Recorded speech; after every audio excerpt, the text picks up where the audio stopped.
அலைஹிஸ்ஸலாம். நல்லா இருக்கீங்களா? அப்புறமா பேசுவோம். ஏன்னா ஷாலுமி பாஷா வந்துட்டு போறாரு. மூலது நான் கேவலப்படுத்துறாங்க. மூலது நம்ம ஒன்றும் கேவலப்படுத்தலை. கேவலமா இருக்கிறத கேவலம்போம், கேவலமா இருக்கிறத கேவலம். இணை வைத்தல் கேவலமானது நானா சொல்றேன். இன்னமல் முஷ்ரிகூன நஜஸுன்னு குர்ஆன் சொல்லுது. நீ ஏன்ட்ட தர்க்கம் பண்ணக்கூடாது, ஏன்ட்ட நீ தர்க்கம் பண்ணக்கூடாது. நான் என்ன சொன்னது கேட்டுப்போம். நான் அந்த ஆலமரத்தை போய் கூட்டுவாம அவர் சொல்றாரு. எப்படி ஆலமரத்தை போய் கூட்டுவாம அது எப்படி வரும்னு கேட்கக்கூடாது. நேர போன ஆலமரத்துல அஸ்ஸலாமு அலைக்கும் போய் சொல்லு, அஜரத்தை கூப்பிடுறாங்கன்னு சொல்லு, அதான் வரும். எவ்வளவு கிறுக்கனா இருந்திருக்காங்க பாரு. அப்படி நீ கூப்பிட்டு வரலன்னா என்ன சொல்லலாம், கூப்பிட்டு அஜரத்து வரலன்னு சொல்லலாம், அது வேற சமாச்சாரம். அப்படி சொல்றாரு. பாடம் நடத்திட்டே இருப்பாரு, நல்லா நடத்திட்டே இருப்பாரு. அவர் தான் அலைஹிஸ்ஸலாம். நல்லா இருக்கீங்களா? அப்புறமா பேசுவோம். ஏன்னா ஷாலுமி பாஷா வந்துட்டு போறாரு. நம்மளுக்கு ரொம்ப கிறுக்கங்களை விளையாடுவோம். முதல்ல ஆரம்பத்தில் நம்ம அந்த கிளீனூர்ல ஓடும் பொழுதாவது இப்படி சொல்லும்போது கொஞ்சம் பயம் இருந்துச்சு. இவ்வளவு கிறுக்கனவளா இருக்கான் இவங்கெல்லாம் சொல்ல சொல்ல இப்பதான் நம்மளுக்கு விளங்குது. அந்த வசனம் எனக்கு ஞாபகம் வந்துச்சு. உமக்கு எதோமா அல்லாஹ் இலாஹ நாகர் லா புர்ஹானலோ, அல்லாவுக்கு எவன் இணை வைத்து மற்றவரை அணைக்கிறானோ அவனிடத்தில் எந்த ஆதாரமும் இருக்காது. இவன் எதை செஞ்சாலும் கூப்பிடத்தனமா இருக்கும்னு அர்த்தம். ஆதாரம் இருக்காது, உளருவான், பொய் சொல்வான், தனக்குத்தானே முரண்படுவான் என்பது புரிந்து விட்டது. பல ஆலிம்கள் நான் சந்திச்சிருக்கேன், பல அஜத்மாரெல்லாம் பார்த்து நிறைய. நான் இத்தனை மாதம் எத்தனை ஆலிம்ஸாக பார்த்துருக்கேன், நீங்களே கணக்கு பண்ணிக்க வேண்டியதான். பல ஆலிம்கள் தெரியும். ஆனால் இந்த சங்கரபந்தில் போயிட்டு அப்புறம் கடையில் போயிட்டு அப்புறம் நாவரில் பிரதேசத்தில் போயிட்டு சில விஷயங்கள் ஓரளவு இஸ்லாத்தின் அடிப்படை ஓரளவு விளங்கிடுச்சு. குர்ஆன் அது இஸ்லாம் சரி என்பதை நிரூபிக்கக்கூடிய அளவுக்கு சில விஷயங்கள் விளங்கிடுச்சு. அதுக்கு நம்ம அந்த பார்க்கும்பொழுது வழிகேடுகள் நிறைய சொல்லப்போனால் சொல்றது ஃபாத்தியாவோட அல்லாஹ் தஆலா ஹிதாயத்தும் வழிகேடு இருக்குன்னு சொல்கிறாங்க. இருக்குல்ல, இஹ்தின ஸிராத்தல் முஸ்தகீம், சரியான வழியை காட்டு, வலல்லாலின் வழிகட்ட வழி வேண்டாம், வழிகட்ட வேண்டாம். அதில் ஹிதாயத்துன்னு ஒன்று இருக்குது, லலாலத்துன்னு ஒன்று இருக்குது. வழிகேடு நல்ல வழி, இந்த ரெண்டையும் வழங்கின பிறகு இந்த வழிகட்ட இந்த மௌலுது, ஃபாத்தியாக்கள், ஹத்தமு, வேறு இந்த குத்துபியத்து, வேறு இன்னும் தர்கா, தாயத்து, தகடு, இது எல்லாமே பயங்கர வழிகேடு நம்மளுக்கு தெளிவாக விளங்கிச்சு. ஆனால் இவ்வளோ தெளிவாக இவ்வளோ சின்ன வயசில் எனக்கு விளங்கியிருக்க, எனக்கு ஓய்த்தந்த பெரிய பெரிய ஆலிம்களுக்கு ஏன் விளங்கலைன்னு சொல்லி எனக்கு ஒரு ஆச்சரியமே இருந்துச்சு. இது எப்படி சாதாரண விஷயம் தானே, இது சாதாரண ஒரு விஷயம். சொல்லப்போனால் மக்கத்து காவிர்கள் விளங்கி தானே சஹாபாக்களாக மாறினாங்க. தௌஹீதை யார் விளங்குனது, யார் ரசூலா சொன்னாங்க. விளங்கின காவிர்கள் முஸ்லீமாகி சஹாபாக்கள் ஆகிட்டாங்க. இவங்க தான் காவிராக இருந்தான். அப்போ அவங்களுக்கு விளங்கிச்சு, ஏன் இவங்களுக்கு விளங்கலைங்கிறான். விளங்கலைங்கிறது இப்படி ஒரு பிரச்சனையாக பேசுகிறான்னு சொல்கிற பரவாயில்ல. அந்த ஷிர்கை நியாயப்படுத்தினார்கள். அநியாயம் செய்வது வேறு, அநியாயத்தை சரி காணுவது. இதுக்கு காரணம் இதுதான், மதுஹப் தான். கஞ்சா அடிக்கிற கூழ்னு எழுதி வச்சான்ல மாத்திரவனுக்கு, இப்படி ஒன்று ரெண்டாக எழுதி வச்சிருக்கான். நிறைய விஷயங்கள் அதில் இருக்கு. ஒரு கித்தாபிலோட நான் படித்தேன், அவன் இருக்கு ஹாஷியான்னு சொல்லுவாங்க, புதுசா எழுதி வச்சிருப்பாங்க, விளக்க உரைன்னு. அதில் உள்ள ஒரு மதுஹப் ஒரு ஆள் எழுதியிருக்காரு, இப்படி ஹதீஸ் இருந்தாலும் வாம்மா ஐந்தனா நம்மிடத்திலோ, இப்படி எழுதிட்டானாலே அயோக்கியப்பேன்னு அர்த்தம். ஏன்னா ஹதீஸ் இருக்கு சொல்லிட்டு போவியா, நம்மிடத்திலோ, இதெல்லாம் எனக்கு எரிச்சல் ஏற்படுச்சு. ஏன்னா நபி மொழி தெரியாமல் சொல்லான்ட்டு போயிடலாம். ஹதீஸை பார்த்துட்டு இப்படி இருந்தாலும் இப்படித்தானா, இவன் எப்படி அறிவாளின்னு எதுவும் நல்லவனே ஏற்றுக்குவேன், அது எவ்வளோ பெரிய ஆளாக இருக்கட்டுமே, இவர் எப்படி இப்படி நல்ல ஆளாக இருப்பான், எந்த மதம் எழுதுன இப்படி நல்ல ஆளாக இருப்பான், அவன் யாரெல்லாம் எனக்கு தெரியாது. இப்படி அரபில் இருந்துச்சு இந்த மாதிரிலாம் சொல்லுக்கு மேலே வரலாம். ஆமாம், இருந்தாலும் எனக்கு அது வேண்டாம். இப்படி ஹதீஸ் இருந்தாலும், ஹதீஸ் இருக்கு நான் ஏற்றுட்டு போகிறேன்னா அது வேறு சமாச்சாரம். அப்படி இருந்தால் ஹதீஸ் மதுஹப்லாம் ஹதீஸில் எழுதியிருக்கான்னு நம்புற வாய்ப்பு இருக்குது. ஹதீஸ் இப்படி இருந்தாலும் இதுதான் சட்டம் அப்படின்னா அவன் எப்படி ஹதீஸ்லேருந்து எடுத்திருப்பான். இப்படி நிறைய இருக்குது. இதை படித்ததுனால இந்த பேரும் எல்லா அயோக்கியத்தனையும் நியாயப்படுத்தின அந்த ஆலிம் சாக்கள்லாம். ஏற்கனவே தருதலையாக போனவன், கட்டுப்படாதவன், விவரம் இல்லாதவன், படிப்பு வராதவன், படிப்பு ஏறாதவன், இப்படி உள்ளவன் போய் சொல்லி இந்த மாதிரி கூமுட்டையெல்லாம் எழுதி வச்சுருக்கானே. உடனே கேட்பான், உனக்கு அரபி எழுத தெரியுமா, தெரியாட்ட என்ன ஏன்ட்ட கேட்டிருக்காங்களே, நீ இவ்வளோ சொல்கிறிய அரபியை பற்றி இப்படி குறை சொல்கிறிய, உனக்கு அப்படி அரபி பேச தெரியுமா, தெரியாது. என்ன உங்கள் ஆலிம்ஸாவோட பிரமாதம் அபுஜல் பேச வேண்டாம், போட அபுஜல் மேலே அவன் பேசுகிறான். அந்த ஆலிம்ஸா எவ்வளோ பெரிய ஆலிம்ஸா கொண்டா அபுஜல் பிச்சு வருவான். அரபி மொழியில் என்னடா இருக்கு அப்படின்லாம் எனக்கு தெரிஞ்ச ஆளுகிட்ட பேசியிருக்கேன். நீ ஒரு வார்த்தையை எழுது பார்ப்போம், டேய் ஒன்று சரியா தப்பாங்கிறதுக்கு அந்த துறையை வந்து செய்ய தெரிய வேண்டாம், அறிவு இருந்தால் போதும். ஒரு கொத்தனார் வீடு கட்டுறான், என்னடா தப்பாக கட்டியிருக்க, உடசலா கோணலாக இருக்குது, உனக்கு வீடு கட்ட தெரியுமா? முட்டாப்பேல, எனக்கு தெரிஞ்சால் உன்னையா கூப்பிட்றேன். நீ கெட்டு சரியில்லைன்னு சொல்ல தெரியுமில்ல. ஒரு தையக்காரனை சட்டை தைக்க கொடுக்குறோம், கை உள்ள நுழைய மாட்டேக்கு, என்னடா தைச்சிருக்காங்கிறான், உனக்கு சட்டை தைக்க தெரியுமா? கூப்பிட்ட பையில இப்படிலாம் காப்பான். எனக்கு இதை பார்க்கும் பொழுது கோபம் சிரிப்பும் கலந்து வருது. இதை மாதிரி பெரிய பெரிய ஆலிம்கள் கேட்கலாம். இவன்லாம் என்ன இப்படி கேட்டவனா என் கூட ஓடிட்டு இருக்கிறவன், என்ன மாதிரி நான் 6வது சும்மா 7 ஏதோ ஓதும்போது அவனும் அதே மாதிரி ஓடிட்டு இருந்தான். அவன் இப்படி கேட்டால் பரவாயில்ல. இதை மாதிரி இன்னொரு சம்பவம் ஒன்று இருக்கு பாருங்க. கடையநல்லூரில் புதுத்தரில் ஜலீல் மதனி கேள்விப்பட்டு, அப்துல் ஜலீல் மதனி கேள்விப்பட்டீங்களா? நல்ல மனுஷன் அவர் இறந்துட்டார்.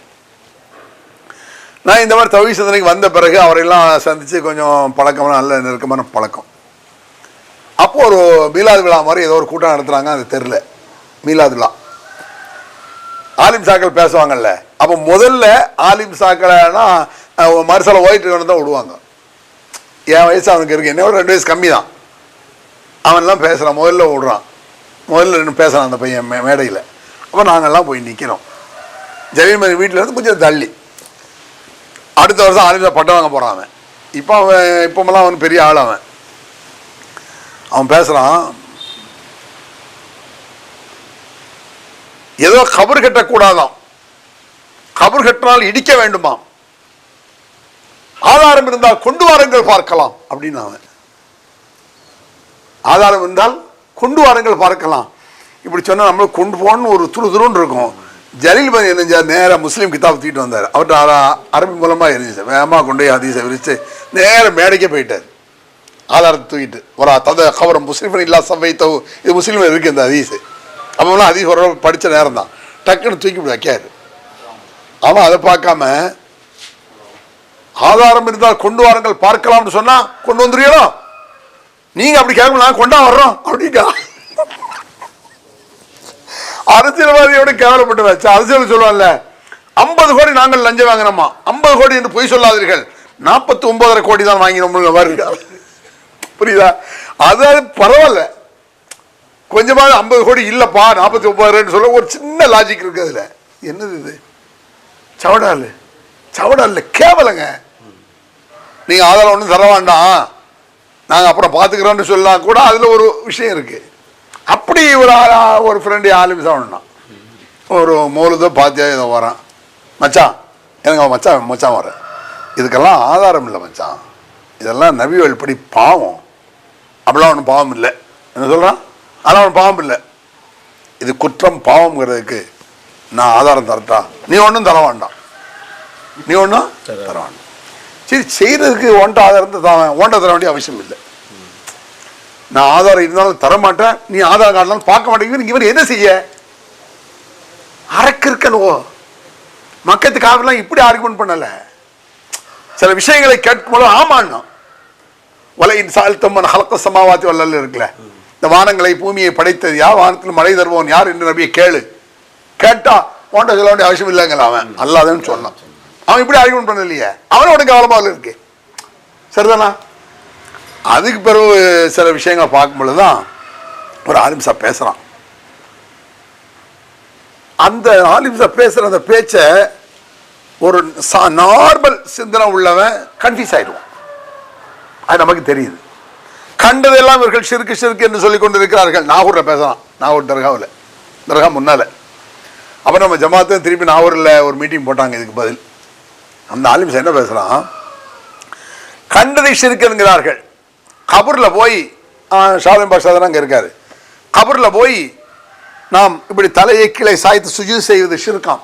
ஷிர்க்குனா என்ன? இணை வைக்கிறது ஷிர்க். இணையா? இது அல்லாஹ்க்கு இணையா? அல்லாஹ்க்கு ஒரு கபூர் இருந்து அதுல நம்ம தலையை வச்சுட்டு அதுபோல அவுலியாவுக்கு வச்சாதான் என்னது ஷிர்க்கு. அல்லாஹ் கபூரா இருக்கு, அல்லாஹ் கபூர்னு சொல்ல வரான் பார்த்தீங்களா, அப்படிங்கிறான்.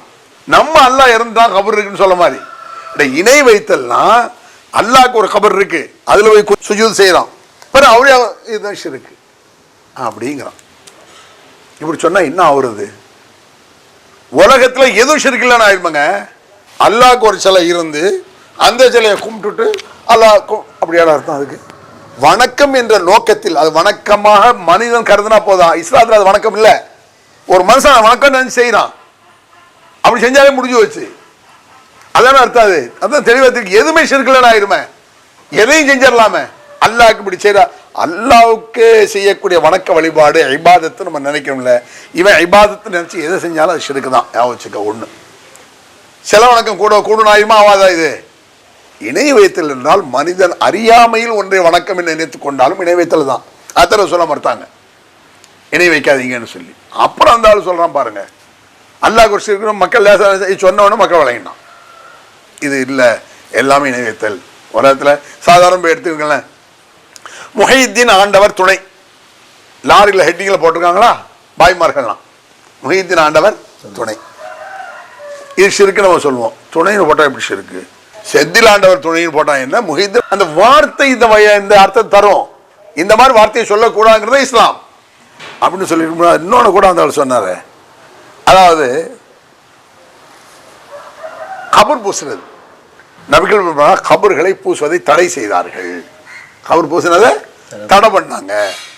இப்படி இருந்தா இந்த ஹதீஸுக்கு இந்த அர்த்தம் இல்லை. ஆலிம்சா பேசலாம். கபுர்னா என்னதுங்க? குழி தோண்டி உள்ள புதைக்கிறோம்ல, அந்த குழி தான் கபூர். வெளியே உள்ளது கபூர் இல்லை. அப்ப கபரை பூசக்கூடாதுன்னா உள்ள அடக்கியிருக்கோம்ல உள்ள, அதுதான் கபரு. அதை பூசக்கூடாது. இவர் விளக்குறாரு. இவர் பைத்தியக்காரனா இருக்கான். அவன் பைத்தியக்காரனா இருக்கான், நான் சும்மா சொல்லலை. பாருங்க, இப்போ உதாரணமா எல்லாத்தையும் கபரு சியாரத்துக்கு போலையான்னு கேட்டால் போவாங்க. கபரு சியாரத்து செய்யறது. கபரு சியாரத்துனா வெளியே சியாரத்து பண்ணா, குழியை தோண்டி உள்ள சியாரத்து பண்றான். வெளியே தானே சியாரத்து பண்றான். அப்ப கபரை பூசக்கூடாதுன்னு வெளியே தான். அடே கபர்னா வெளியே உள்ள மேலே கீழே எல்லாம் கபர் தான்டா. இந்த சின்ன பிள்ளைய பேசமில்லாங்க, இந்த வீட்டை தொடு அப்படின்னா இப்படி தொட்டா, வீட்டை எங்கே தொட்ட? கதை தானே தொட்ட. என்ன தொடு? தொட்டோன்னு என்ன இப்போ தொட்ட? கையைத்தானே தொட்ட. கிற்கணுவோ அட ஒரு வார்த்தை என்ன கருத்தில் சொல்லப்படுதுன்னு விளங்கிக்கணும். இது எனக்கு விளங்குறது உனக்கு விளங்காம இருக்குமா? எனக்கு விளங்க. நான் ஏன் சொல்ல, நான் ஒரு மாணவன், நான் ஒரு சின்ன பையனா இருந்தவன். நீலாம் யார்? ஒரு அஜர்த்தா இருந்து ஓதி கொடுத்தவன். நான்லாம் எங்கேயும் ஓதி கொடுக்கல. இந்த மாதிரி ஆலிம்ஸை உருவாக்குற இடத்துல நீ உட்காந்துட்டு இருக்க. என்னை விட அரை மொழியில் கெட்டிக்கார நீ. அறிவு வேணும்ல. மொழி திறமை என்பது வேறு, இஸ்லாமிய திறமை என்பது வேறு. அதில் கூட அவங்களுக்கு இந்த மொழி பெருமை ரொம்ப இருந்துச்சு. எனக்கு தெரிஞ்சது உனக்கு தெரியுமா? நான் எவ்வளோகான நகு படிச்சிருக்கேன், இலக்கணம் படிச்சிருக்கேன் தெரியுமா? நான் எவ்வளோகான இலக்கியம் படிச்சிருக்கேன் தெரியுமா? இப்படி தான் சொல்லிட்டு தெரிஞ்சாங்க. இந்த அரபி விஷயத்தை எடுத்தால் அது ஒரு பெரிய கூத்தே இருக்கு. அரபி மொழி பக்தி இன்னைக்கு பரவாயில்ல. இப்போலாம் ஒரு 10-15-20 வருஷமா வெளிநாட்டுக்கு போய் அரபு நாடுக்கெல்லாம் போயிட்டு வந்துட்டாங்க மக்கள். அதனால அரபி பக்தி குறைஞ்சிருச்சு. ஏன் குறையுது? அரபி மொழியை போய் அங்கே அரபியர்களை பார்த்தா நம்மளை மாதிரி எல்லா சேடையும் பண்ணோம். நம்ம இருக்கக்கூடிய ஒரு ஒழுக்கம் கூட அவன்கிட்ட காபத்துல்லாவில் இல்லை. நம்ம காபத்துல்லாவுக்கு போனோம்னா நம்ம பயந்து காபா தவாப் செய்வான். அங்கேயே இறக்கிறவனுக்கு அந்த பயம் இருக்காது. அவன் அரபி தெரிஞ்சவன் தான்.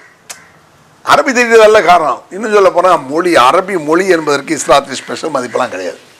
அரபிக்கு என்ன மதிப்பு? குர்ஆனை ஹதீஸை தெரிந்து கொள்வதற்கு அரபி தேவை. ஏன்? அரபி மொழி என்பதற்காக அல்ல, இறைவனின் வாக்கு, இறை தூதரின் சொல் என்பதற்காக. இதை விளங்கணும். வெறும் அரபி மதிப்பா அபுஜில் சொல்ற அரபிலாம் ஓகேனா ஆயிடும். இந்த மாதிரி அரபி பக்தனால கண்டையெல்லாம் எழுதி வச்சிருந்தான் கிதாபுகளில். கொஞ்ச நஞ்ச விஷயம் கிடையாது. இந்த கண்டதை எழுதி வச்சு எங்கே கொண்டு விட்டுடுச்சு? இணை வைத்தல் என்ற உச்சத்தில் கொண்டு விட்டு இந்த மௌலுதுகள்லாம் உச்சாட்டமாயி, சலாத்து நாரியாங்கிறது உச்சாட்டமாயி, தகடுதாயத்து உச்சாட்டமாயி, அது ஷிர்கை நியாயப்படுத்தலாம்.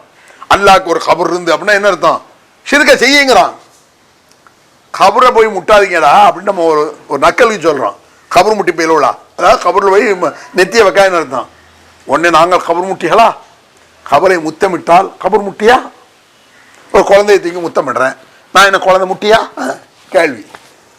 குழந்தைய முத்தமிடலாம், அதுக்காக கழுதையை போய் முத்தமிடுவானா? வருதேன் கழுதையை முத்தமிட்டு நான் என்ன கழுதை முட்டியா? ஆமாம் கழுதை முட்டி தான். எது குழந்தைய முத்தமிடுறது பக்தியாக முத்தமிடுறான், அன்புல முத்தமிடுறானா?